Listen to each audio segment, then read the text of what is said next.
하나님 말씀 보시겠습니다. 하나님 말씀은 마태복음 21장 1절에서 5절까지 말씀입니다. 마태복음 21장 1절에서 5절까지 말씀, 종려주일에 주시는 하나님 말씀 봉독해 드리겠습니다. 그들이 예루살렘에 가까이 가서 감람산 벳바게에 이르렀을 때에 예수께서 두 제자를 보내시며 이르시되 너희는 맞은편 마을로 가라. 그리하면 곧 매인 나귀와 나귀 새끼가 함께 있는 것을 보리니 풀어 내게로 끌고 오라. 만일 누가 무슨 말을 하거든 주가 쓰시겠다 하라. 그리하면 즉시 보내리라 하시니 이는 선지자를 통하여 하신 말씀을 이루려 하심이라. 일러스되 시온 딸에게 이르기를 내 왕이 내게 임하나니 그는 겸손하여 나귀 곧 멍에 매는 짐승의 새끼를 탔도다 하라 하였느니라. 아멘. 할렐루야. 제가 언젠가 영성 프로그램에 한번 참석을 한 적이 있습니다. 그 프로그램 중에 세족식이라는 걸 했어요. 세족식 아시죠? 세족식을 하면서 그냥 세족식을 하지 않고 서로에게 이렇게 이야기해 주자, 이렇게 약속을 했어요. 상대방의 발을 정성껏 씻어주면서 당신은 참으로 존귀한 사람입니다. 당신은 참으로 필요한 사람입니다. 당신은 이 땅에 살아가야 할 이유가 충분한 사람입니다. 이러면서 얘기를 해주는 거예요. 세족식이 그 분위기가 어땠을까? 세족식을 하면서요, 감동이 되어서 여기서 저기서 눈물을 흘리는 것을 보게 되었습니다. 은은한 조명이 내려앉고 은혜로운 음악이 흘러나오는 분위기에서 상대방을 정성껏 발을 씻겨줘도 눈물이 날 텐데 거기에 당신은 참으로 존귀한 사람입니다. 당신은 참으로 필요한 사람입니다. 당신은 이 땅에 살아가야 할 이유가 충분한 사람입니다. 이렇게 해주니까 저도 눈물이 나더라고요. 그런데 한편으로 이런 생각이 들었어요. 평소에 얼마나 이런 말을 듣지 못하고 살았으면, 그래서 자신이 얼마나 무가치한 존재라고 생각하고 살아갔으면 당신은 참으로 필요한 사람입니다 라고 하는 말 한마디에 이렇게 감동을 하고 눈물을 흘리는 걸까? 여러분, 인생에서 최고의 저주의 말이 있다면 당신은 필요 없는 사람이야, 당신은 쓸모없는 사람이야, 이런 말입니다. 반면에 최고의 축복의 말이 있다면 당신은 소중한 사람이야, 당신은 우리에게 꼭 필요한 사람이야, 당신은 정말로 가치 있는 존재야 라고 하는 말이 우리에게 가장 복된 말입니다. 우리 한번 옆에 있는 귀중한 성도님들에게 이렇게 축복의 말을 한번 해줬으면 좋겠습니다. 당신은 꼭 필요한 사람입니다. 당신은 꼭 필요한 사람입니다. 어떻습니까? 기분 좋죠? 앞으로 이런 말을 많이 부부 사이에 해주시기 바랍니다. 자녀에게 이런 말을 많이 해주시기 바랍니다. 사랑하는 사람들에게 이런 말을 많이 해주시기 바랍니다. 그러면요, 속으로 감동할 것이고 눈물을 흘릴 것입니다. 그래서 오늘 아침 종려주일에 예수님께서 예루살렘에 입성하실 때 귀하게 쓰신 것에 대해서 말씀을 좀 드리려고 그래요. 제가 초등학교 한 6학년 정도 됐을 때 일로 생각이 됩니다. 그날은 몹시 추운 겨울날이었죠. 눈보라가 치던 날이었습니다. 여러분, 눈보라가 쳐도요, 어린아이들은요, 눈이 온다는 게 얼마나 좋고 기쁜지 모릅니다. 그래서 친구들과 함께 운동장에 나가서 쉬는 시간에 막 뛰어놀고 있었어요. 그런데 그때 교실 안에서 담임 선생님께서 제 이름을 부르시면서 이렇게 크게 외치는 겁니다. 은식아, 교무실에 가서 새 백묵 좀 갖고 오렴, 그러시는 거예요. 옛날엔 백묵을 사용하지 않았습니까? 새 백목 좀 갖다 달라고 선생님이 저에게 그렇게 요청을 하시는 겁니다. 저는 그때 어린 마음에 얼마나 신이 났는지 몰라요. 왜냐하면 그 많은 친구들 가운데 선생님이 저를 콕 지목해서 심부름을 시켰다는 사실이 너무 기뻤어요. 어깨가 으쓱거렸습니다. 오늘 본문에서도 예수님께서 예루살렘에 입성하실 때 콕 지목해서 쓰신 것이 있죠. 그거는 사람이 아니라 나귀였습니다. 예수님께서 예루살렘 감람산 기슭에 있는 벳박의 마을까지 왔을 때 제자 둘을 맞은편 마을로 보냅니다. 그러면 맞은편 마을은 어떤 마을일까? 마태복음에는 나오지 않지만 마가복음과 누가복음에 보면 베다니라고 기록되어 있습니다. 그러니까 벳바게와 베다니는 감람산 기슭을 중간으로 해서 서로 마주보고 있는 마을이었던 거죠. 그렇게 예수님께서 두 제자에게 말씀하시기를 맞은편 베다니 마을에 들어가면 큰 나귀가 메어 있는 것을 보게 될 것이고 또 어린 나귀도 보게 될 것인데 그 나귀를 끌고 오라고 말씀합니다. 여러분, 남의 나귀를요 막 그냥 끌고 가면 주인이 가만히 있겠어요? 그걸 예수님이 아셨던 거죠. 그래서 혹시 끌고 오려고 하는데 누군가 뭐라고 하면 주가 쓰시겠다 하라, 이렇게 대답을 하라고 가르쳐 주기까지 하셨습니다. 그런데 이 본문을 대할 때 우리는 몇 가지 궁금한 것이 생기죠. 의구심이 생깁니다. 첫째는 뭐냐면 예수님께서 거기에 그 나귀가 메인 것을 어떻게 아셨을까라고 하는 겁니다. 여러분, 그 동네에 나귀가 한두 마리겠어요? 근데 거기에 자기가 쓰려고 하는 그 나귀가 메어 있다는 것을 어떻게 알고 콕 집어서 데리고 오라고 말씀하셨을까? 두 번째 궁금한 것은 당시 나귀 한 마리는요, 옛날 우리 시골에 소가 있지 않습니까? 그 소가 얼마나 귀합니까? 그 소를 통해서 농사를 짓기도 하고요. 이게요, 재산이란 말이죠. 살림 미천입니다. 그때 당시 나귀는 그런 가치가 있는 것이었거든요. 그런데 어떻게 그 귀한 것을 그토록 쉽게 선뜻 내어줄 수 있을까라고 하는 궁금증이 생기게 됩니다. 이 시간 이런 의문점을 풀어보면서 하나님께 쓰임 받는다는 것이 무엇이고 어떻게 쓰임 받을 수 있을까라고 하는 것을 좀 알아보도록 하겠습니다. 첫째로, 나귀가 거기 메어 있는 것을 어떻게 아셨을까? 이러한 의문점에 대해서 우리가 주목해 봐야 할 말씀이 있습니다. 바로 구약 성경의 예언이죠. 본문 4절에 뭐라고 말씀하세요? 이는 선지자로 하신 말씀을 이루려 하심이라. 선지자가 미리 말씀을 했구나.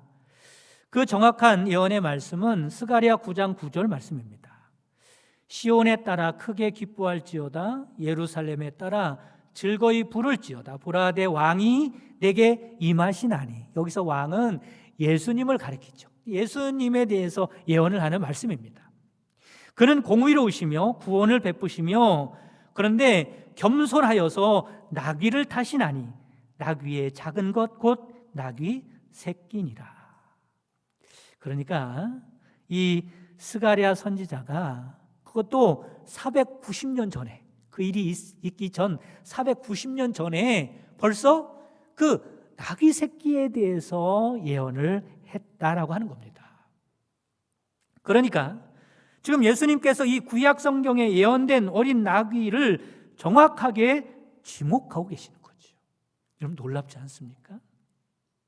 사랑하는 성도 여러분, 말씀을 통해 알 수 있는 것은 하나님께서 나귀 새끼 한 마리도 이처럼 섬세한 계획을 가지고 사용하셨다면 저와 여러분을 향한 계획은 어떻겠는가라고 하는 것입니다.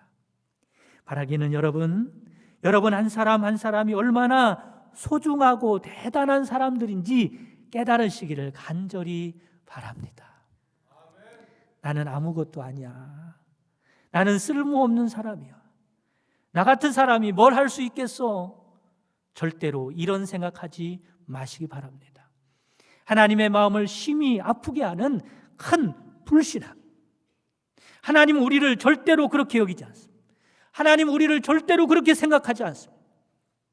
우리는 내가 얼마나 소중한 사람인지, 하나님께서 나를 향한 얼마나 놀라운 계획을 가지고 계신지를 꼭 알아야 할 필요가 있습니다. 우리가 얼마나 존귀한 사람입니까? 성경에 보면 하나님은 우리를 그냥 만들었다고 말씀하지 않습니다. 하나님의 형상대로 지으셨다고 말씀합니다. 우리를 이 땅에 보내시기로 만세 전에 이미 작정하셨다고 말씀합니다. 그리고 죄와 사망에 빠져 영원히 죽을 수밖에 없는 우리를 어떻게 살리셨습니까? 독생자 예수님을 이 땅에 보내셨고 십자가에서 구원의 값을 치르고 우리를 구원하셨단 말이에요. 이것이 우리의 가치입니다. 어찌 나귀의 가치와 비교할 수 있겠습니까? 그러니 여러분, 어린 나귀에게도 이 놀라운 계획을 가지고 계셨던 하나님께서 우리에게 가지신 인생의 계획은 또한 얼마나 놀랍겠습니까? 아무렇게나 살다가 죽도록 우리를 만들지 않으셨습니다.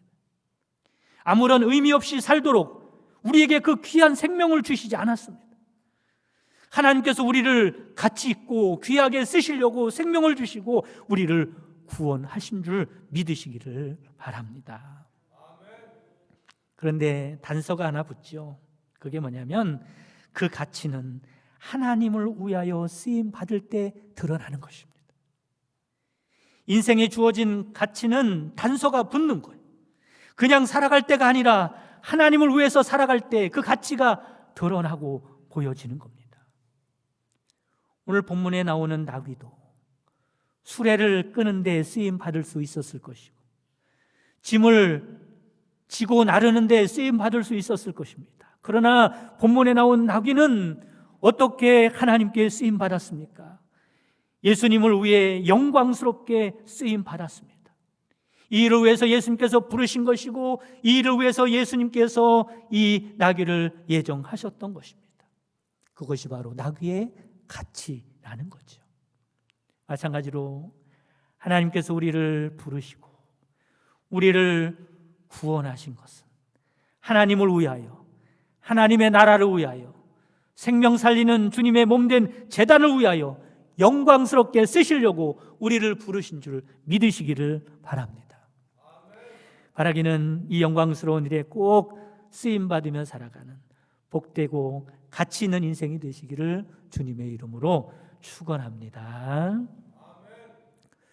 두 번째, 그 귀한 나귀를 어떻게 선뜻 내어줄 수 있었을까라고 하는 의문입니다. 예수님께서 두 제자를 맞은편 마을로 보내셨죠. 맞은편 마을이라는 것은 앞에서 말씀드렸지만 베다니입니다. 베다니. 이 말씀을 이해하기 위해서 베다니가 예수님과 어떤 관계가 있을까? 베다니 사람들에게는 예수님이 어떤 분일까라고 하는 것을 좀 알 필요가 있습니다. 예수님은 예루살렘에 여러 차례 방문을 하셨어요. 그런데 한 번도 예루살렘에서 주무신 적은 없습니다. 그때마다 어디를 가시냐면 베다니를 가셨어요. 그 베다니에 가서 마을 사람들과 식사도 같이 했을 것이고 잠도 같이 주무셨을 것이고 그리고 말씀도 선포했을 겁니다. 베다니에는 마르다와 마리아가 사는 마을입니다.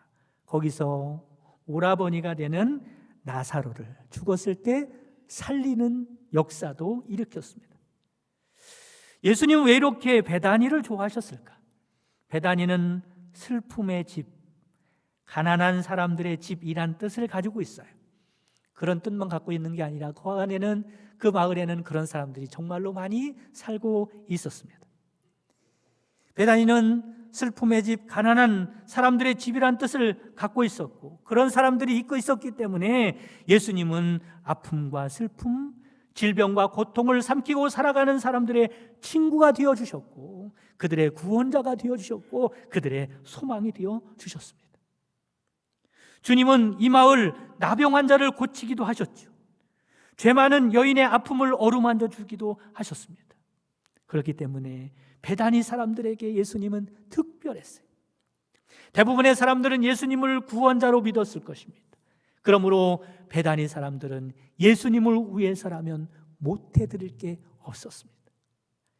마가복음 14장 3절 말씀 이하에 보면 예수님께서 베다니 문둥이 시몬의 집에서 식사하실 때 한 여인이 나타나서 옥합을 깨뜨려 주님의 머리에 부었는데 그것이 예수님의 장례를 준비하는 것이라고 말씀했습니다. 그런데 예수님께서 지금 십자가를 향하여 예루살렘에 올라가신다는데 그까지 나귀 한 마리 들이지 못하겠습니까? 여러분, 그렇습니다. 베다니 사람들에게 예수님은 구원자요 주권자라고 하는 믿음이 있었습니다. 모든 것의 주인이 예수님이라고 하는 믿음이 있었습니다. 예수님을 통해 새 인생을 살 수 있었습니다. 예수님을 통하여 새 생명을 얻을 수 있었습니다. 예수님을 통하여 새로운 삶을 살게 되었고 예수님을 통하여 인생의 모든 것이 바뀌었기 때문에 그렇습니다. 그러니 내가 가지고 있는 것은 다 주님의 것입니다 고백할 수 있었던 거예요. 주님이 내 인생의 주인인 거예요. 예수님으로부터 모든 것이 온 것입니다. 그러니 나귀를 선뜻 내어줄 수가 있었던 거죠. 여러분, 우리도 그렇습니다. 예수님이 나의 주인이라고 하는 고백이 있을 때 쓰임받으며 살아갈 수 있음을 깨달으시기를 바랍니다. 예수님이 저와 여러분의 주인 맞지요? 예수님이 주인이라고 하는 고백으로 살아갈 수 있는 여러분 되시기 바랍니다. 왜 예수님이 나의 주인입니까? 예수님께서 우리를 사셨다고 말씀해요. 당신의 생명을 값으로 치르시고 나를 사셨답니다. 고린도전서 6장 20절 말씀하면 값으로 산 것이 되었으니 그런즉 너희 몸으로 하나님께 영광을 돌리라. 자꾸 모든 것이 자기 것이라고 주장하는 사람은 하나님께서 쓰시기에 영 불편하고 쓰임 받기도 어렵습니다. 여러분, 그렇습니다. 모두가 예수님의 것입니다. 생명도 시간도 주님의 것입니다. 주님이 오늘이라도 부르시면 가야 하는 것이 나의 인상입니다. 은사도 주님이 주신 것입니다. 주님을 위하여 살라고 주신 것입니다. 이처럼 하나님이 나의 주인인 줄 아는 사람이 쓰임 받을 수 있는 줄 믿으시기를 바랍니다. 세 번째, 주님께 드리면 모든 것이 풀리는 역사가 일어납니다. 본문 3절 보시기 바랍니다. 주가 쓰시겠다 하라. 그리하면 즉시 보내리라. 즉시 보내겠다는 것. 여러분, 아브라함은 이삭을 바치라고 할 때 즉시 순종했습니다. 제자들은 예수님이 부르실 때 즉시 모든 것을 버려두고 주님을 따랐습니다. 여러분, 그렇습니다. 주님이 부르심에 지체할 이유가 어디 있겠습니까? 지체할 필요가 어디 있겠습니까? 즉각 순종하는 것이 믿음인 줄 깨달으시기를 바랍니다. 그리고 주님이 쓰시겠다고 순종하면 모든 게 풀리는 역사가 있게 됩니다. 여러분, 매여있던 나귀가 주님께서 쓰시겠다고 하니 묶여있던 나귀가 즉시 풀리지 않았습니까? 이 시간 사업과 물질이 묶여서 잘 안 풀리는 분이 계십니까? 예수님의 이름으로 묶인 것이 풀리는 역사가 있을 줄 믿습니다. 질병에 묶여있는 육체의 고통 중에 있는 자가 있습니까? 풀고 질병이 떠나는 역사가 있을 줄 믿으시기 바랍니다. 자녀들이 주님께 묶여있지 않고 세상의 헛된 것에 묶여있습니까? 주님의 이름으로 풀리기를 원합니다. 가정이 흑암에 묶여있습니까? 묶어있는 것이 끊어지고 쫓겨나가는 역사가 있기를 바랍니다. 인생사가 묶여서 답답하십니까? 풀리는 역사가 있기를 주님의 이름으로 축원합니다. 대신에 풀어지면 누구를 위해서 써야 돼요? 하나님을 위해서 써야 합니다. 주님이 쓰시게 해야 합니다. 주님이 쓰시게 해야 할 때 풀어지는 역사가 있게 되는 겁니다. 왜 풀어지는 거예요? 주님이 쓰시려고 풀어지는 겁니다. 풀어지지 않으면 주님이 쓸 수 없으니까 풀어놓고 쓰시는 거예요. 그러니 여러분, 주님께서 쓰시게 만들면 우리의 묶여있는 것이 풀리는 역사가 있는 줄 믿으시기를 바랍니다. 정말로 이런 경우는 많지요. 목숨을 잃을 수밖에 없는 불치병을 앓고 있는 사람이 이 하나님께, 하나님 제가 생명을 드리겠습니다. 저를 치료해 주시면 제 인생 주님께 드리겠습니다. 그렇게 서원하고요, 치료받는 경우가 많이 있습니다. 사업에 큰 위기를 맞아서 그 사업이 넘어지기 직전에 주님을 위한 사업을 하겠다고 소원을 해서 다시 그 사업이 희생되는 경우가 많이 있습니다. 여러분, 그렇습니다. 바로 여기에 사역의 신비가 있는 겁니다. 하나님을 위해 일하겠다고 하면 하나님은 가만히 계시지 않습니다. 하나님을 위해서 일하면 우리가 살 수 있습니다. 하나님께 쓰임 받으면 풀리게 됩니다. 하나님을 위해서 살아가면 모든 것이 회복되게 됩니다. 주님은 여러분을 쓰시기 원합니다. 주님은 여러분의 목장을 쓰기 원합니다. 주님은 우리 한밭제일교회를 쓰기 원합니다.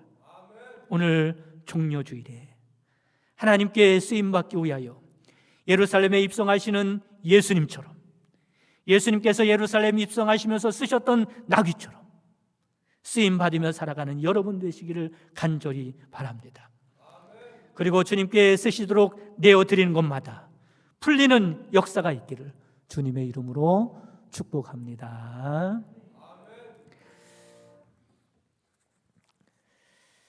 한 영혼을 천하보다 귀하게 여기시는 하나님 아버지, 오늘 유광훈 집사님, 육지은 집사님, 유찬영 학생, 유하영 학생, 유인영 학생을 저희 재단에 보내주셔서 주 안에서 한 가족이 되어 신앙생활하게 하시니 감사드립니다.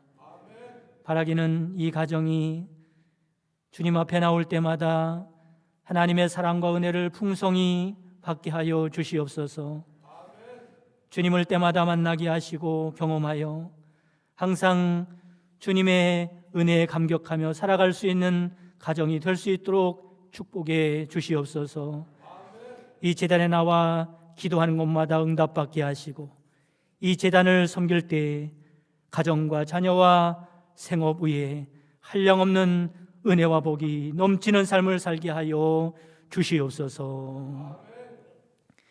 지금은 우리 주 예수 그리스도의 구속의 은총과 하나님의 크신 사랑하심과 성령님의 내주교통 충만 역사하심이 이 종려주일에 주님을 따라 십자가 지고 쓰임받기 원하는 모든 성도들 머리머리 위에와 그 가정과 사랑하는 자손들과 그 손으로 하는 모든 생업 위에 지금부터 영원까지 함께 계시기를 주님의 이름으로 축원하옵나이다. 아멘.